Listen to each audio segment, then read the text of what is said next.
Alexander Forbes Risk Services reports that the South African aviation insurance industry is well positioned to service the Pan-African market. Here to tell us the details is Jan Drahota, who's the executive leader in aviation at Alexander Forbes Risk Services. Thanks so much for your time, Jan. So, firstly, how big is the industry? How dynamic is the aviation insurance industry? It's quite difficult to put a size on it per se, because there's a lot of operators operating from countries like South Africa. There's leasing in. So I'd hate to try to put a size on it, because that is very difficult to do. Certainly, it's a growth area. It's a prospect with a lot of economic activity up in Africa. So it's growing as we speak, far more than South African side of it. How does it work? Because we're told, certainly in the local economy, there's 6 insurers, 15 brokers, all offering similar products. Well, the South African market is pretty much saturated. Yes, there are opportunities, but we're all chasing the same sort of clients, if you will. So yes, you have 6 major underwriters, but we place quite a lot of substantial risk back into sort of Lloyd's and overseas into the more developed markets. And yeah, there's about 15 or 18 brokers competing for the same business here. So certainly Africa for us is the target. And that's where we're focusing most of our activity, most of our interest, and look at developing our infrastructure to develop into those areas. What about capacity issues? Because although this is a saturated market domestically, we are told that there are real weaknesses in terms of underwriting capacity and just risk management in general. I wouldn't say weaknesses. I think that the issue is that an aircraft by its very nature, you're dealing with a high value piece of equipment. So you look at high value of equipment, typically in sort of American dollars. Alternatively, you also look at liability exposures, which are also American dollars expressed in hundreds of millions of rands or millions of dollars. So capacity, yes, is somewhat limited in the sense that in South Africa, the underwriter will write to a particular level, but he cannot perhaps write to the higher limits that are required, which we will then approach foreign markets such as Lloyd's, typically where we get the capacity. In Africa itself, insurance or aviation insurance is a fairly niche kind of thing. So there's a lot of development in the insurance industry per se, but the niche areas they haven't quite developed yet. So through our network in Africa, we tend to bring it all back to South Africa, and then from here we apply our sort of skills either here or into the global markets. How do you define risk in this industry? Because I'd assume there's country-specific risk, right? Absolutely. Especially if you're dealing with a national carrier. Then there are the liabilities that the companies encouraged. Its fleet, how big it is, those kinds of issues. And then there are the broader global things. During the credit crisis, I mean, the aviation industry was hard hit. Hedging strategies were so poor. So you're almost dealing with a 3-tiered approach. I think going back, operator is obviously the critical thing. If the operator is well known and we know how they operate, we know the levels of maintenance, we know their sort of controls in terms of flight plans, etc. Yes, it makes it a lot easier and gives you a better picture. Typically in Africa, there's a lot of chartering that gets done for private companies, for businesses, etc.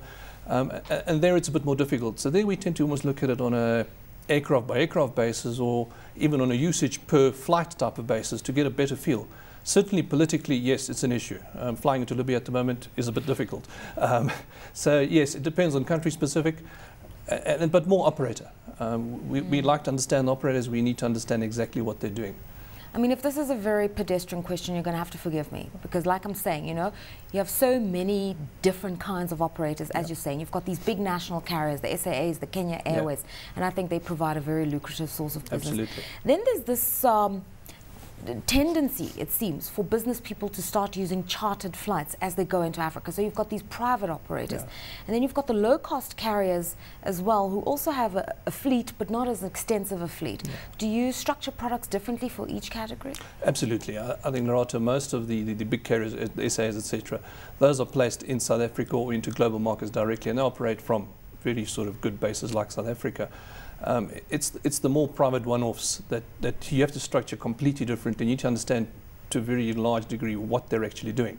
Because a lot of the guys will fly into DRC, for example. You need to know, in fact, the airport they're flying into rather than just the country, because it is very specific.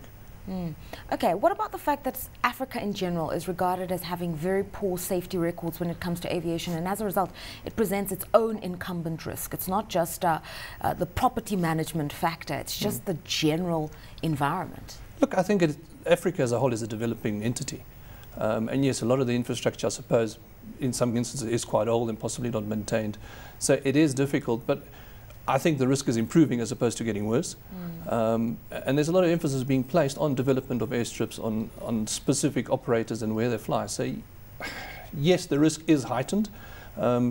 And maintenance issues were an issue. I think also historically, if you look at the type of aircraft flying in Africa, it might be a lot older than those in other parts of the world, which is also changing. As the economies develop, people are buying newer machines, they're buying better equipment. So I think the safety record is improving. It just takes a bit of time. I mean, you're saying that South Africa is a saturated market and a lot of insurance providers are looking to the rest of the continent for business. What about the evolution of the aviation industry within Africa, not necessarily needing the expertise of Africans, of South Africans? When you say evolution, I'm not quite with you. When you say I'm talking about insurance operators that would spring up independently of South Africa. What's the propensity for that? Absolutely, I think so. I think that a lot of the countries are bringing in legislation in support of developing local insurance industries. Many of the countries are now brought in quite strong legislation, and part of that is to promote development in those countries.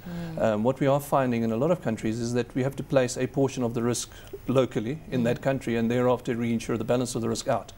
Which I think is good because it will promote the development of the expertise, of the ability and the capacity of those local countries to write their own risks. So that is very much happening, and I think of late, in the last year or so, that development has been a lot quicker.